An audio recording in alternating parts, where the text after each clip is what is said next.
ക്രിസ്തുവിൽ പ്രിയരെ, വീണ്ടും വരുന്നവനായ യേശു ക്രിസ്തുവിൻ്റെ നാമത്തിൽ ഏവർക്കും എൻ്റെ സ്നേഹവന്ദനം.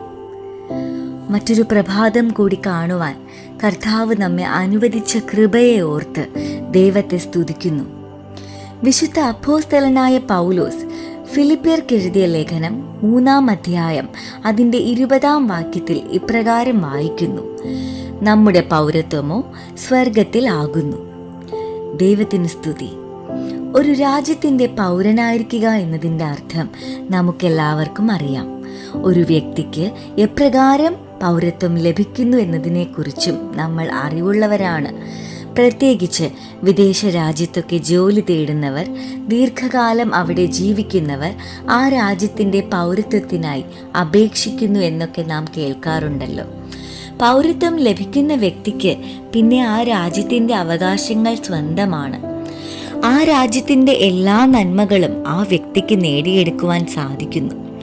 എന്നാൽ ഓരോ രാജ്യത്തിൻ്റെ പൗരത്വം ലഭിക്കുന്നതിന് വെവ്വേറെ നിയമങ്ങളും നിബന്ധനകളും ഉണ്ട്. നമുക്ക് പൗരത്വം ഉള്ള രാജ്യത്തിൻ്റെ നിയമത്തിന് വഴങ്ങി മാത്രമേ നാം പിന്നെ ജീവിക്കുവാൻ പാടുള്ളൂ. അതല്ലെങ്കിൽ നമുക്കെതിരെ ശിക്ഷാവിധി ഉണ്ടാകും. ഉദാഹരണം പറയുകയാണെങ്കിൽ, ട്രാഫിക് നിയമങ്ങൾ തന്നെ നോക്കുക. ഓരോ രാജ്യത്തിനും ഓരോ ട്രാഫിക് നിയമങ്ങളാണ്. നാം കേരളത്തിലായിരിക്കുമ്പോൾ ഇവിടുത്തെ റോഡ് ഗതാഗത നിയമങ്ങൾ പാലിക്കണം. അതല്ലെങ്കിൽ ക്യാമറയിൽ പതിയുന്ന നമ്മുടെ വാഹനത്തിന് പിന്നാലെ നമുക്കുള്ള നോട്ടീസ് നമ്മുടെ വീടുകളിൽ എത്താറുണ്ടല്ലോ. അതുപോലെ നമുക്ക് സ്വർഗരാജ്യത്തിൻ്റെ പൗരത്വം ലഭിക്കണമെങ്കിൽ നാം നിരന്തരം ആ രാജ്യത്തിൻ്റെ പ്രവൃത്തികളെ തേടുകയും മനസ്സിലാക്കുകയും ചെയ്യണം. നമ്മുടെ ആഗ്രഹത്തിൽ നിന്നുമുള്ള സ്ഥിരതയോടുള്ള അന്വേഷണമാണ് ആ പൗരത്വത്തിലേക്കുള്ള ആദ്യ ചവിട്ടുപടികൾ. ഫിലിപ്പിയർ 3:14 പറയുന്നു: പിൻപിലുള്ളത് മറന്നും മുൻപിലുള്ളതിന് ആഞ്ഞും കൊണ്ട് ക്രിസ്തു യേശുവിൽ ദൈവത്തിൻ്റെ പരമവിളിയുടെ വിരുദിനായി ലാക്കിലേക്ക് ഓടുന്നു എന്ന്. പ്രിയരെ, ദൈവം തൻ്റെ സ്വപുത്രനെ നമുക്ക് നൽകിയിട്ട് നമ്മെ സ്വർഗരാജ്യ പൗരത്വം നേടുവാൻ വിളിക്കുന്ന ഒരു വിളിയുണ്ട്. അവിടുത്തെ വിരുദു പ്രാപിക്കാൻ പലപ്പോഴും തിരക്കേറിയ ലോകത്തിൽ നാം അത് മറന്നു പോകുന്നു. എന്നാൽ ഭൂമിയിൽ ഇരുന്നു കൊണ്ട് സ്വർഗരാജ്യത്തിൻ്റെ പൗരത്വം നേടുന്നത് തീരെയും എളുപ്പമല്ല. എന്നാൽ അത് അസാധ്യവുമല്ല. ഫിലിപ്പിയർ 4-ാം അധ്യായം 13-ാം വചനം പറയുന്നത് പോലെ, എന്നെ ശക്തനാക്കുന്നവൻ മുഖാന്തിരം ഞാൻ സകലത്തിനും മതിയാകുന്നു.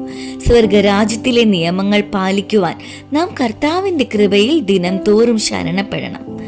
ഗലാത്യ ലേഖനം 5-ാം അധ്യായം അതിൻ്റെ 19 ജഡത്തിൻ്റെ പ്രവൃത്തികളെക്കുറിച്ച് അപ്പോസ്തലൻ വിവരിക്കുന്നു. ദുർനടപ്പ്, അശുദ്ധി, ദുഷ്കാമം, വിഗ്രഹാരാധന, ആഭിചാരം, പക, പിണക്കം, ജാരശങ്ക, ക്രോധം, ശാഠ്യം, ദുന്നപക്ഷം, ഭിന്നത, അസൂയ, മദ്യപാനം, വെറിക്കൂത്ത് മുതലായവ പ്രവർത്തിക്കുന്നവർ ദൈവരാജ്യം അവകാശമാക്കുകയില്ല എന്ന് വ്യക്തമാക്കുന്നു. പ്രിയരെ, നാം നമ്മെ തന്നെ ഒന്ന് ശോധന ചെയ്യുക, പരിശോധിക്കുക.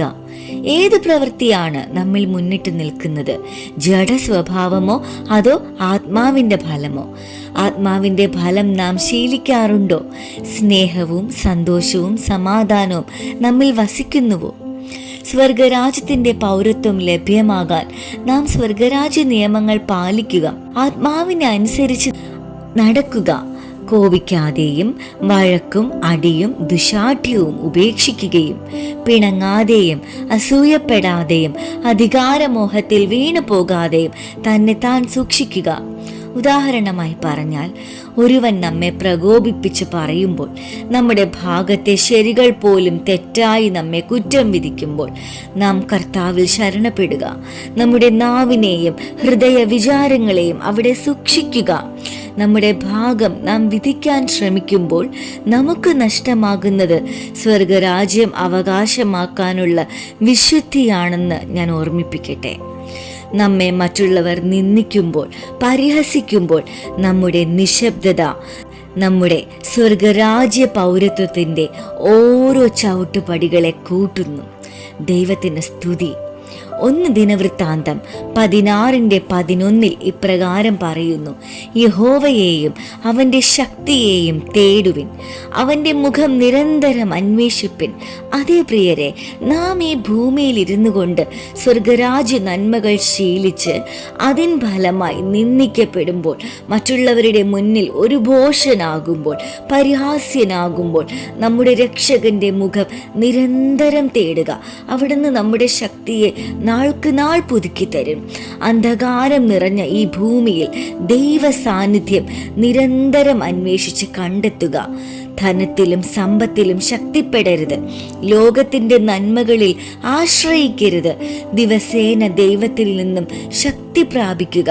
പരീക്ഷയിൽ അകപ്പെടാതിരിക്കാൻ ഉണർന്നിരുന്ന് പ്രാർത്ഥിപ്പിൻ എന്ന് യേശു പഠിപ്പിച്ചത് ഓർത്തുകൊള്ളുവിൻ. പരിജ്ഞാനമില്ലായ്കയാൽ എൻ്റെ ജനം നശിച്ചു പോകുന്നു എന്ന് വ്യസനത്തോടെ കർത്താവ് ഹോശയ്യ 4:6 പറയുന്നു. നാം ദൈവത്തിൻ്റെ വചന പഠനങ്ങൾക്ക് കൂടുതൽ പ്രാധാന്യം നൽകുക. ഞാൻ മുൻപേ പറഞ്ഞതുപോലെ സ്വർഗരാജ്യ പൗരത്വ നിയമങ്ങൾ ഈ വേദപുസ്തകത്തിലാണുള്ളത്. സങ്കീർത്തനങ്ങൾ 101 പറയുന്നത് പോലെ നിഷ്കളങ്ക മാർഗത്തിൽ നാം ശ്രദ്ധ വയ്ക്കുക, നിഷ്കളങ്ക ഹൃദയത്തോടെ പെരുമാറുക, നീച കാര്യങ്ങൾ നോക്കരുത്, അവ കാണരുത്. ക്രമം കെട്ടവരുടെ പ്രവൃത്തിയെ കർത്താവ് വെറുക്കുന്നു. നാം അവരിൽ നിന്ന് അകലം പാലിക്കുക, ഒപ്പം അവർക്ക് വേണ്ടി പ്രാർത്ഥിക്കുക. വക്രഹൃദയവും കുശാഗ്രബുദ്ധിയും ഉപേക്ഷിക്കുക. ദുഷ്ടത പ്രവർത്തിക്കരുത്. കൂട്ടുകാരനെ കുറിച്ച് ഏഷണി പറയരുത്. അങ്ങനെയുള്ള സംഘങ്ങളിൽ നിന്നും അകന്നു മാറുക. അങ്ങനെ തുടങ്ങി ദൈവം നമ്മോട് പറഞ്ഞു തരുന്ന നീതിയും ന്യായവും ഒത്ത പ്രവർത്തികൾ മാത്രം ചെയ്യുക. ജീവപുസ്തകത്തിൽ പേര് വരുന്ന വിധം നമ്മുടെ അംഗത്വം സ്വർഗരാജ്യത്തിൽ നമുക്ക് ഉറപ്പിക്കാം. ഇന്ന് ശ്രവിച്ച ഈ തിരുവചനത്തെ നിങ്ങൾ മറന്നു പോകാതെ ധ്യാനിക്കുക. ഇത് ചെറിയൊരു ആമുഖം മാത്രമാണ്. അനേക വചനങ്ങൾ പരിശുദ്ധാത്മാവിനോട് ചോദിച്ചു വാങ്ങുക. അതിലേക്കായി ക്രിസ്തു നിങ്ങളെ വിളിക്കുന്നു, ഒരുക്കുന്നു. നമുക്ക് പ്രാർത്ഥിക്കാം. കരുണയിൽ അതിവാത്സല്യമായി ഞങ്ങളെ സ്നേഹിക്കുന്ന സ്വർഗീയ പിതാവേ, നാഥ, ഈ ദിവസത്തിനായി നന്ദി പറയുന്നു. ഇന്നത്തെ വചനബോധ്യത്തിനായി ഞങ്ങൾ അങ്ങേ വാഴ്ത്തുന്നു. അപ്പൻ്റെ മക്കൾ സ്വർഗരാജ്യം നേടുവാനും ബിരുദ പ്രാപിക്കുവാനും അങ്ങ് ആഗ്രഹിക്കുന്നു എന്ന് അടിയങ്ങളെ പഠിപ്പിച്ചതിനായി നന്ദി യേശുവേ. ഞങ്ങൾ ദിനം തോറും അങ്ങേ രാജ്യത്തിൻ്റെ നന്മകൾ തേടുന്നു. നാഥ, ഞങ്ങളെ നയിക്കണമേ, സഹായിക്കണമേ. പരിശുദ്ധാത്മാവിനെ ഞങ്ങളുടെ മേൽ അധികമായി നിറയ്ക്കണമേ, അഭിഷേകം ചെയ്യണമേ. നാഥ, ജഡസ്വഭാവങ്ങൾ ഉപേക്ഷിക്കുവാനും പരിശുദ്ധാത്മാവിനെ അനുസരിച്ച് നടക്കുവാനും ഞങ്ങളെ സഹായിക്കണമേ. യേശുവിൻ്റെ വിലയേറിയ രക്തത്തിൽ ഞങ്ങൾ അഭയം തേടുന്നു. കഴുകണമേ, ശുദ്ധീകരിക്കണമേ. ക്രിസ്തുയേശുവിൻ്റെ നാമത്തിൽ ചോദിക്കുമ്പോൾ പ്രാർത്ഥന കേൾക്കണമേ. ആമേൻ. ദൈവം നമ്മെ ഏവരെയും സമൃദ്ധി അനുഗ്രഹിക്കുമാറാകട്ടെ. ആമേൻ.